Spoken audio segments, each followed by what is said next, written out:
All right, guys. So as you can see here, we're going to be doing powers of I. You're probably wondering, what am I doing this? Well, we're going to be working with complex numbers. That means we're going to be having regular numbers with imaginary numbers. And it's going to be a whole mess. So we're going to try and go over this pretty slowly, because I'm pretty sure a lot of people are going to start getting confused, especially whenever we're dividing. But let's go over the simplest thing that you can do. Whenever you have I, you can put exponents on top of I, right? And that's actually going to change the value of I, okay? It's not going to be just I to the, 20th power, because it's going to change if you simplify it. So you're probably wondering, what are you even talking about? Let's go ahead and look at the table here. So whenever we're talking about I and we start putting exponents on top of I, we're going to get different answers, okay? And there's only 4 answers that you can get. As you can see, look at cycle number 1. I would copy this table, by the way, because it might come beneficial right now once we start working on the actual problems that we have here. So we have 4 different answers that we can get whenever we're talking about I. We can get 1, I, -1, and -I. Now, how do we get this ones? Well, we follow a pattern. So whenever you have I, we're going to start with I to the 0 power. Now, anything to the 0 power is just going to be 1. We already know that.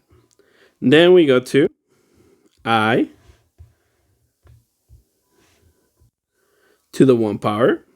And that should be easy too, right? Anything to the 1 power is whatever is below the exponent. So in this case, it's just I. Now, things start changing whenever you start increasing the exponents after 1, right? Now, there's a rule that if you have I to the 2nd power, you have an imaginary number, right? I to the 2nd power is going to equal to -1. Okay, that's just a rule that you're going to have to remember.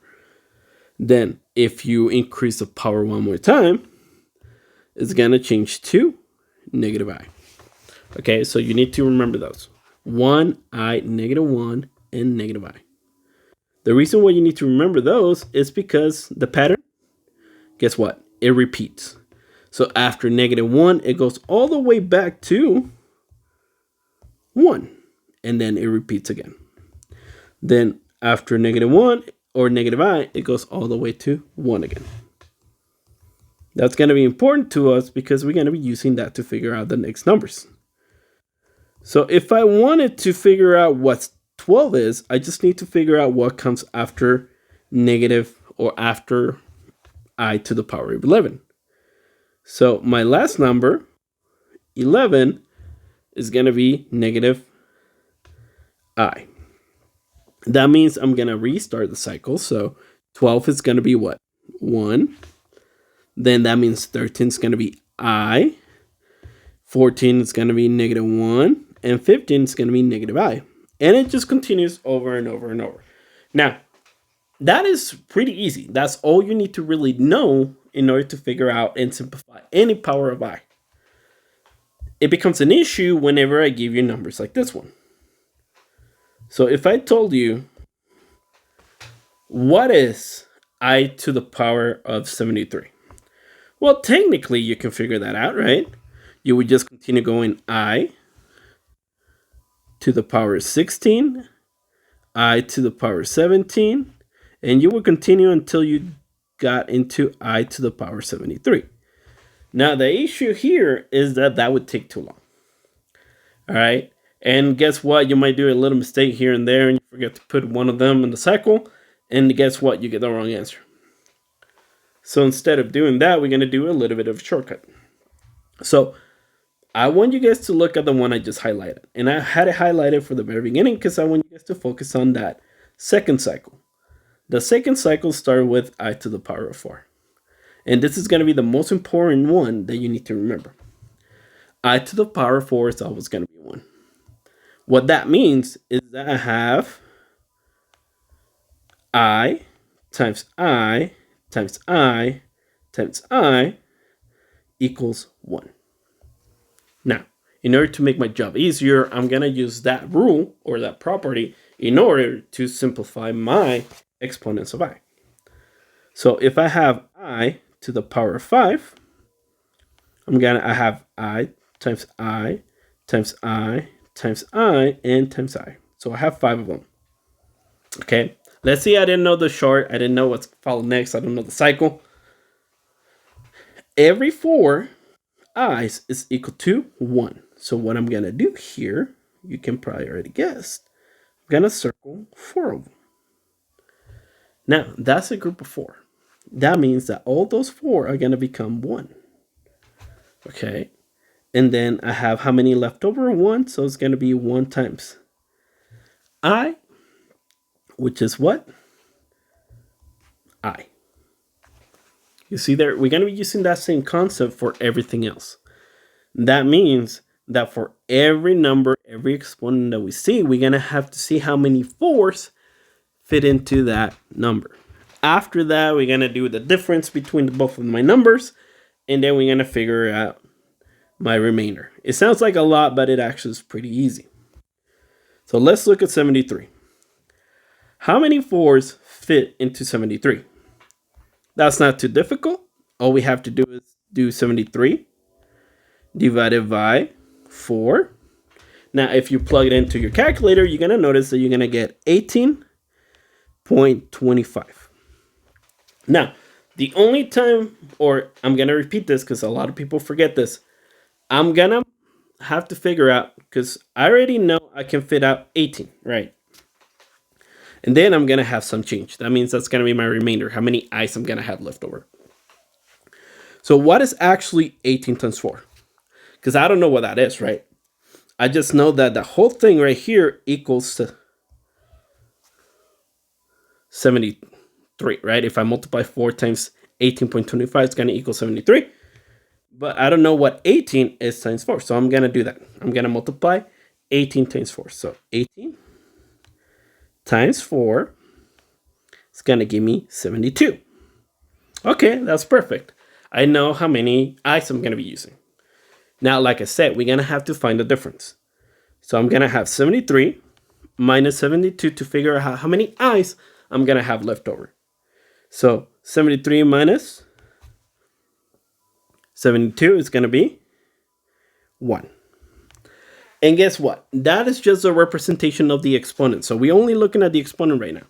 That's how many i's you have, right? So that's going to be the exponent on top of your I. So I'm going to write it. So I have I to the 1 power. That's what we have left over, right? So what is I to the 1 power? We go ahead and we look at our chart.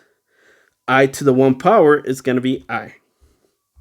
So my answer for I to the power of 73 is equal to I. And that's how we're going to go ahead and we're going to be simplifying the powers of I.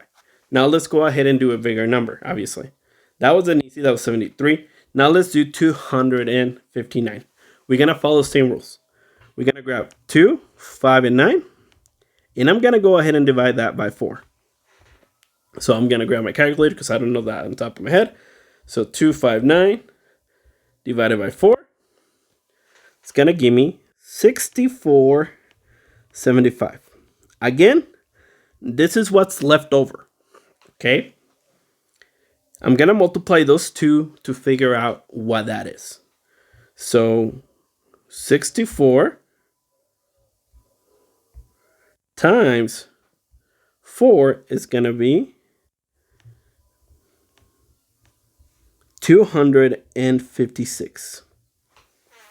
Now, once I subtract those two, I know I'm going to have 3 i's left over. So what is 3i? I don't know on the top of my head. So I'm going to go ahead and look at the chart. So the chart says that whenever I have I to the 3rd power, it's going to equal to negative I. So what this means is that so this is equal to negative I, right?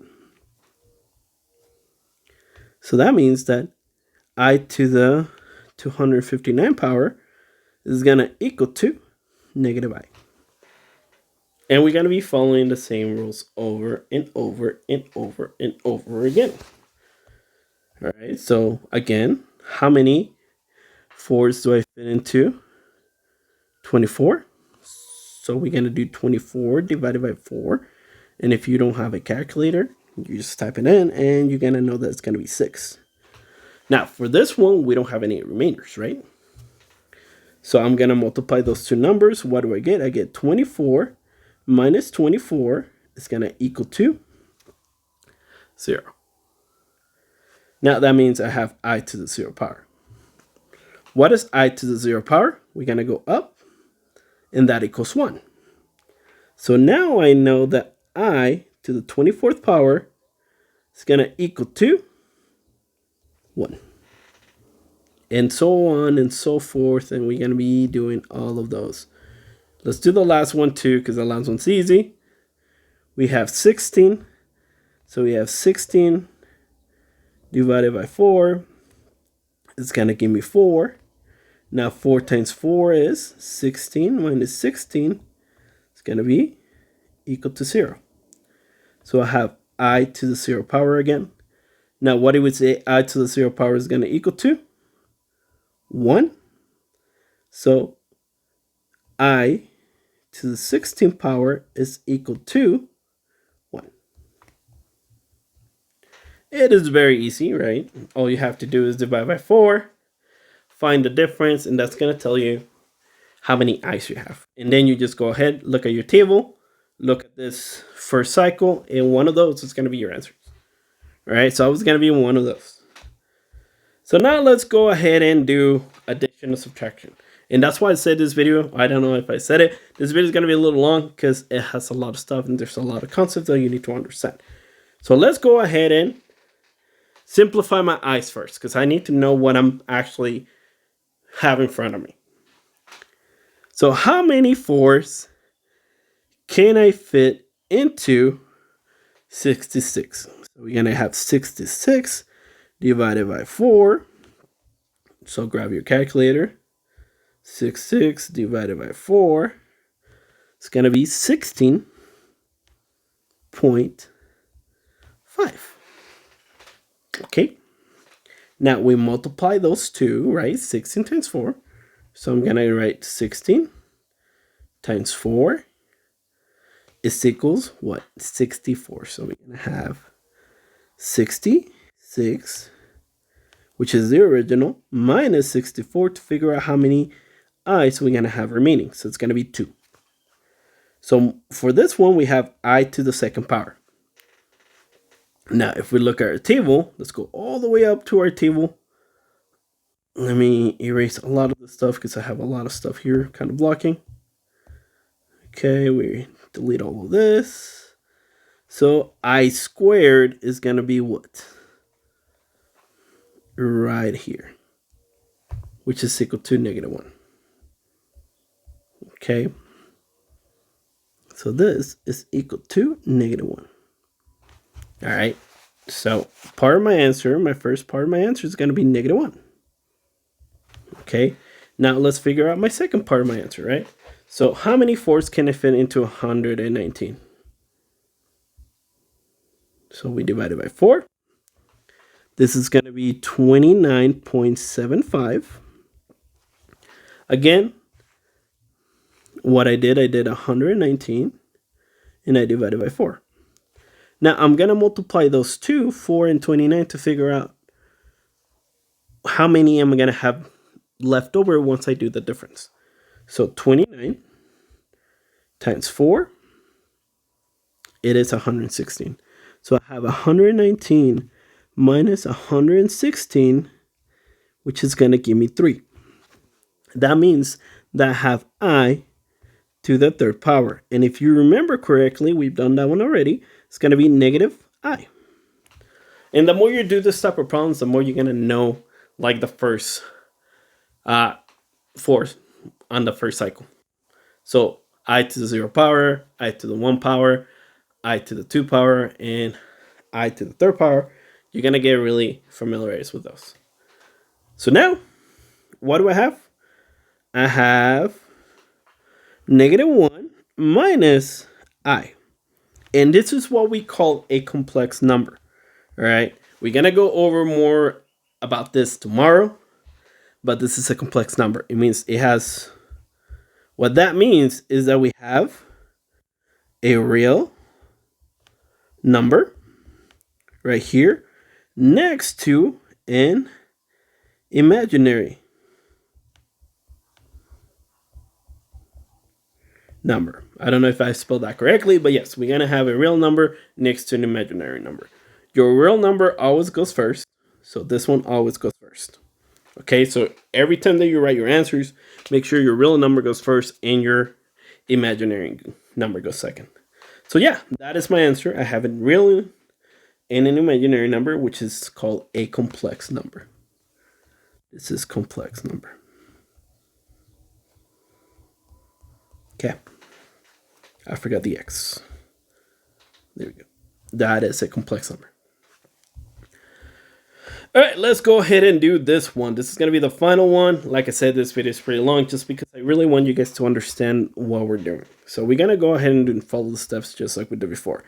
We're going to figure out how many 4s fit into 52. So I'm going to have 52 divided by 4. And then I'm going to have 189 divided by 4. Then I'm going to have 73. Okay, let me write it better. Divided by 4. And then finally, we're going to have 640 divided by 4. Okay, that's what we're going to do. And then we're going to figure out what we're going to get. And then we're going to combine like terms and what. So let's start with 52. So 52 divided by 4 is 13. Okay? Just 13. So now what I'm going to do, I'm going to multiply those two. So 13 times 4 is 52. Well, I don't know why I put 54. And then we're going to subtract that with 52. So 52 divided by, or subtract by 52 is going to be 0. So I have I to the 0 power, which turns into 1. So my first number for this problem is 1. Okay, now let's go ahead and do the second number. Now 189 divided by 4. This is going to be 47.25. Like I said, we're going to multiply those two. So 47 times 4. It's going to be 189 minus 188, which is going to give me 1. I have 1 remaining. What I'm going to do with that, I know I have I to the 1 power for this one, which is equal to I. So my second number is just going to be I. Let's figure out third number. I think we did the third one already on the very first problem. So we know that we're going to have what? Right here.